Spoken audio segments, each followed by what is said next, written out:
আসসালামু আলাইকুম। আশা করি তোমরা ভালো আছো। তোমাদের তো আল্লাহর রহমতে আমরা ভালো আছি। আজকে আমাদের জন্য দেখো রান্নার জন্য কী কী নেওয়া হয়েছে। প্রথমে ফ্যাপসা কলিজা নেওয়া হয়েছে, তারপরে লাল শাক, চিংড়ি মাছ চালতা দিয়ে রান্না করব, কচু শাক চাপা শুটকি দিয়ে রান্না করব। তাহলে আপু তোমার পাশেই থাকো, দেখতে থাকো আমাদের আছে কীভাবে রান্না করা হয়। আর তোমরা বলবা রান্নাগুলো হয়েছে নাকি, তোমরা কীভাবে রান্না করো সেটাই বলবা। এই যে দেখো প্রথমেই মনে করো কলিজা আর সবগুলো সিদ্ধ করে নিলাম। আর এই পাশে ছেলের বউ যে চিংড়ি মাছ দিয়ে লাল শাক দিয়ে চালতা দিয়ে রান্না করতেছে, রান্নাটা বসায় দিল।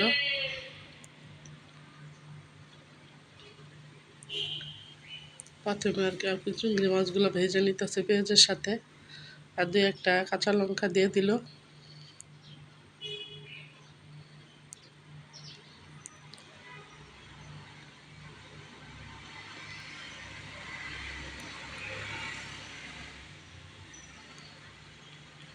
তোমরা কে কে চালতা দিয়ে লাল শাক দিয়ে খাইছো পুরো কমেন্টসে বলবা। আর কচু শাক চাপা শুটকি দিয়ে। আর যে দেখো পেঁয়াজটা চিংড়ি মাছগুলো একটু ভাজা হয়ে গেছে, এখন হলুদ মরিচ লবণ দিয়ে দিল, তারপরে চালতাগুলো দিয়ে দিবে। চালতাগুলো একটু আগে না দিলে পুরো তো সিদ্ধ হতে চাইব না, এই জন্য একটু আগে দিয়ে দিল। তারপরে একটু পানি দিয়ে দিবে একেবারে বেশি করে কষানোর জন্য। আর তোমাদের বাইরে যে দেখো মলা মাছ নিয়ে আসছে, মলা মাছগুলো আমি এদিকে করতে বসে পড়লাম, আর ছেলের বউ দিকে রান্না করতেছে। এই দেখো চালতাগুলো কষানো হয়ে গেছে, এখন এই যে লাল শাকটা দিয়ে দিল।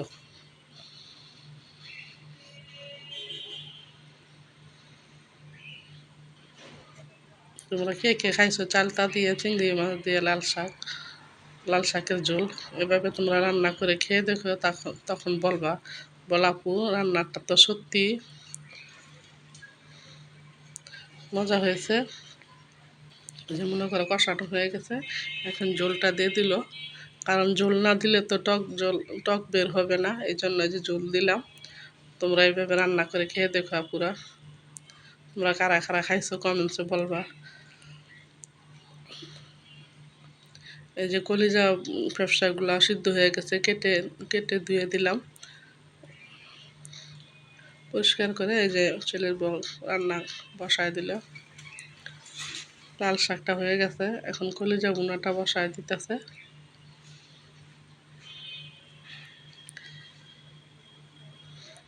সবাই তো জানা পুরো কে কীভাবে রান্না করে, একই পদ্ধতি, হয়তো কেউ অন্যরকমভাবে রান্না করে। এই যে একটু গরম মশলার গুঁড়া ফাঁকি দিয়ে দিল, পেঁয়াজ মরিচ তো ব্লেন্ডার করে দিল।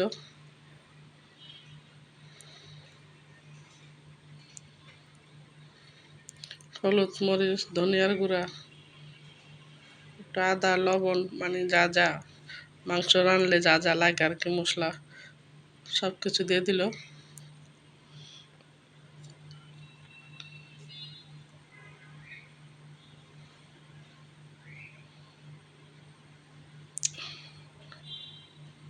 একটু ঝোল দিয়ে দিল কষানোর জন্য পানি। কষানো হলে পরে কলিজা মেটাগুলো দিয়ে পরিষ্কার করে রাখছে ওগুলা দিয়ে দিবে।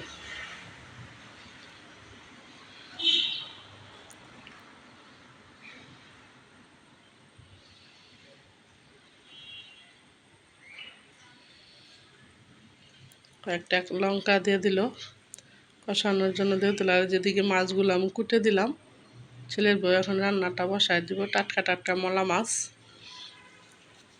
এগুলা মানে লোকেরা বলে বিলের মাছ নাকি মলা মাছ, টাটকা। আমাদের ভাইয়া বলতেছে এগুলো রান্না করে ফেলো এখনই।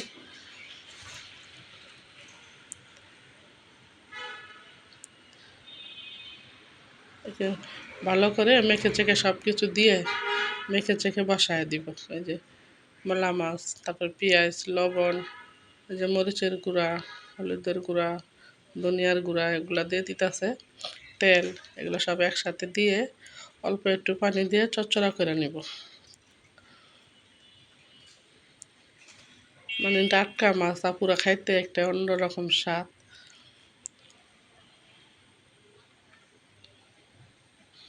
ওই যে অল্প করে পানি দিয়ে দেবে, সুন্দর চচ্চড়া হয়ে যাবে। একটা টাটকা মাছ। আর এই যে দুধ কচু শাক, কেউ বলে কালো কালো কচু, এগুলা দিয়ে চাপা দিয়ে রান্না করবো। এই যে কচুগুলা মনে করো একটু গুচু গুচু করে কেচে, গুচু গুচু করে কাটতে, তারপরে যে মনে করো চাপা দিয়ে রান্না করব। এই যে মাংসটা কষানো হয়ে গেছে, আমি কচু পাতাগুলা কেটে দিলাম। এখন রান্নাটা বসায় দেবো।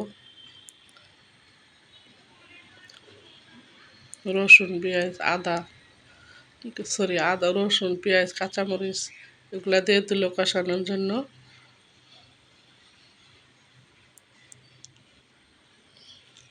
একটু লাল, একটু ভাজা ভাজা হবে।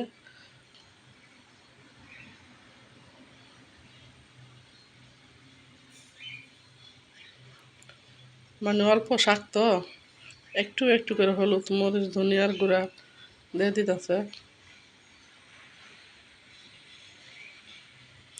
চাপাগুলো ওই যে থেতলে দিতেছি, থেতলে না দিলা পুরা, কারণ মাথার মধ্যে কামড় লাগে, ক্যারেস ক্যারেস করে, ভাল লাগে না কেমন যেন, তাই বললাম আর কি থেতলিয়ে দাও, একটু গলে যাবে, গ্যারান আসবে। এই যে লাল লাল করে ভাইজা নিতেছে। নেওয়ার পরে একটু পানি দিয়ে দিবে কষানোর জন্য।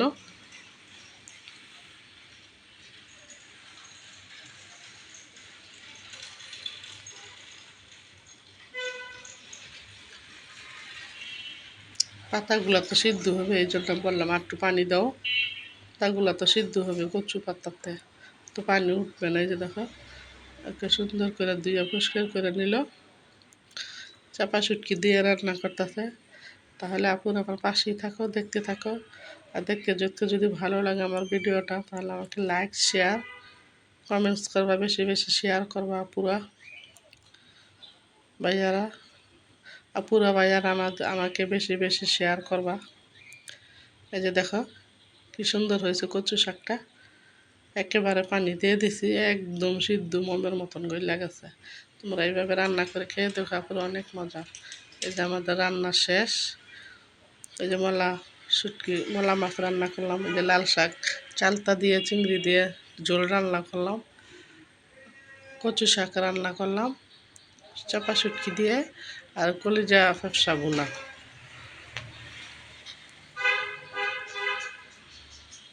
আর তোমাদের ভাইয়া তো আমার বাজার করে দিয়ে মনে করো পাকুড়া, ওই যে আমাদের বাসায় যে কাজ ধরা হয়েছে ওইখানে চলে গেছে।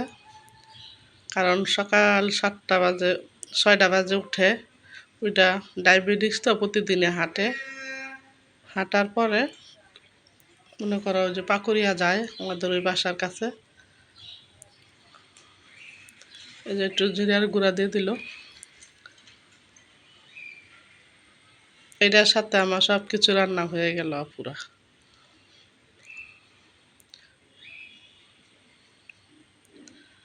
ধনিয়ার জিরার গুঁড়া দিয়ে দিল একটু।